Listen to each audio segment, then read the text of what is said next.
राम राम किसान भाइयों, आज हम बात करने वाले हैं गेहूं की बूटिंग अवस्था की। तो बूटिंग अवस्था क्या होती है, सबसे पहले तो ये समझते हैं।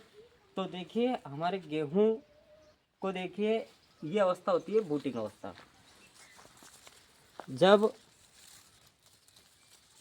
गेहूं की बालियां बाहर निकलने लगे तो इसे बूटिंग अवस्था कहा जाता है। और बूटिंग अवस्था पे हमें क्या सावधानी बरतनी है, कौन से उर्वरक खेतों में डालना है, इसके बारे में आज हम बात करने वाले हैं। बूटिंग अवस्था समझ लो, एक गेहूं की फसल या कोई सी भी फसल की एक प्रेगनेंसी अवस्था रहती है। उस दौरान विशेष ख्याल रखा जाता है, जैसे ह्यूमन में, एनिमल में जैसे हम ख्याल रखते हैं किसी भी एनिमल के लिए, ह्यूमन के लिए, तो उसी प्रकार फसलों के लिए भी बूटिंग अवस्था एक खास होती है। तो बूटिंग अवस्था पे मुख्य रूप से पोटास, सल्फर की आवश्यकता होती है। और इसके लिए आपने जैसे बेसल डोज में अगर डीएपी दिया है, 12-32-16 दिया है, और इसके बाद आपने और पोटास भी दे दिया हो, कुछ बेसल डोज में अगर चीज़ें चूक गई हो, जैसे आपने फर्स्ट पानी CRI स्टेज की बात करते हैं, जब क्राउन रूट निकलती है, पहली सिंचाई 18 से 25 दिन की अवस्था में अगर आपने ये चीज़ें नहीं दी हो या बेसल डोज में नहीं दी हो, तो आज हम उसी के बारे में बात करेंगे। क्योंकि अभी भी आपका समय गया नहीं है। आप इसमें वाटर सोल्यूबल, जो पानी में घुलनशील होते हैं, उनका आप एक स्प्रे कर सकते हैं। तो हम बात कर रहे हैं, जैसे यहाँ थोड़ी नमी ज़्यादा है, इसलिए पहले गेहूं की बुआई कर दी थी। अब इधर हम देखते हैं कि यहाँ पर जो बूटिंग अवस्था है, पत्तियाँ पूरी तरह से खिली हुई है। अब हमारे गेहूं को चाहिए ज़्यादा से ज़्यादा बोरान और पोटास। तो आप 05234 वाटर घुलनशील का आप स्प्रे कर सकते हैं। इससे आपका क्या होगा कि जो बूटिंग अवस्था में जो गेहूं की बाली है, दाना है, उसमें ज़्यादा से ज़्यादा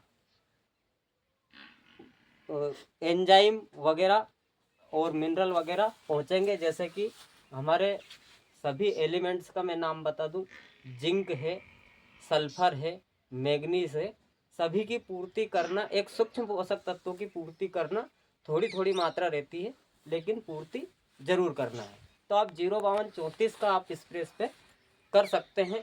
इसके बाद अगर आपकी 60 दिन की फसल हो जाती है, बालियाँ पूरी तरह से निकल जाएगी जब, तो उस अवस्था में मैं कौन सा स्प्रे करना है NPK का, उसके बारे में हम बात करेंगे।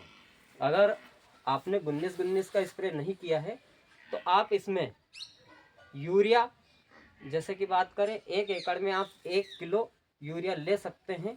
प्रति पंप आपको 200 ग्राम यूरिया, जो आपका दानेदार है, उसका घोल बनाकर भी आप 25 लीटर के टैंक में उसको डाल सकते हैं। कई किसान भाइयों ने भी वीडियो मैंने देखा कि कोई ऑयल का बताते हैं, तो ये गलत है। इससे जड़ें खराब होगी। ऑयल बिल्कुल भी आपको नहीं डालना है। ना ही लहसुन में इंजन ऑयल, जो जला हुआ ट्रैक्टर का ऑयल रहता है, वो किसान भाई बिल्कुल भी ना डालें। उससे आपके जो केंचुए हैं वो भी मर सकते हैं। सूक्ष्म बैक्टीरिया जो आप जैविक खेती करते हैं तो वो भी मर जाएंगे। ऑयल का बिल्कुल भी प्रयोग ना करें। अगर आपको ये पूरा डिटेल वीडियो चाहिए तो हमारी पूरी प्लेलिस्ट बनी है गेहूं की खेती के बारे में। आपको बेसल डोज में क्या डालना है। किसान भाई क्या करते हैं, ज़्यादातर गेहूं की फसल में अंधाधुंध यूरिया का प्रयोग कर देते हैं। तो यूरिया भाई आपको ज़्यादा नहीं डालना है, उसको 2 टुकड़ों में करके डालना है। और जिंक के साथ हमेशा आप डाल सकते हैं। जिंक का पूरा वीडियो बना है, जिंक के बारे में भी पूरा मैंने बताया है। जिंक की कमी अगर रहती है तो आपको क्या करना है। जिंक की मैं एक पौधे के बारे में बता दूं, जिंक की अगर कमी रहती है तो ये पूरा आपका पीला रहेगा। और सल्फर की कमी रहती है तो ऊपर के पत्ते येलो होंगे। नाइट्रोजन की कमी रहेगी तो नीचे से गेहूं पीला रहेगा। रोग की बात हम बाद में करेंगे। जैसे जड़ महुआ है, फंगीसाइड है। पूरा मध्य प्रदेश में इस बार किसानों को अधिक वर्षा के कारण नवंबर के सप्ताह में जैसे बारिश हुई थी, तो उसके बारे में भी मैंने बताया कि गेहूं में पीलापन और फंगल का ज़्यादा हमें इफेक्ट देखने को मिला। लेकिन अगर बूटिंग अवस्था की आज बात कर रहे हैं, तो बूटिंग अवस्था में आप 05234 का स्प्रे एक जरूर करें। और पूरी प्ले लिस्ट बनी है आप के गेहूँ अगर जैसे 25 से 45 दिन के हैं, 45 से 60 दिन के हैं, 60 से 75 दिन के हैं, तो उस अवस्था में आपको कौन सा NPK इस्तेमाल करना है इसके बारे में जानकारी दे रखी है। तो मिलते हैं ऐसे ही नए वीडियो में, तब तक के लिए राम राम।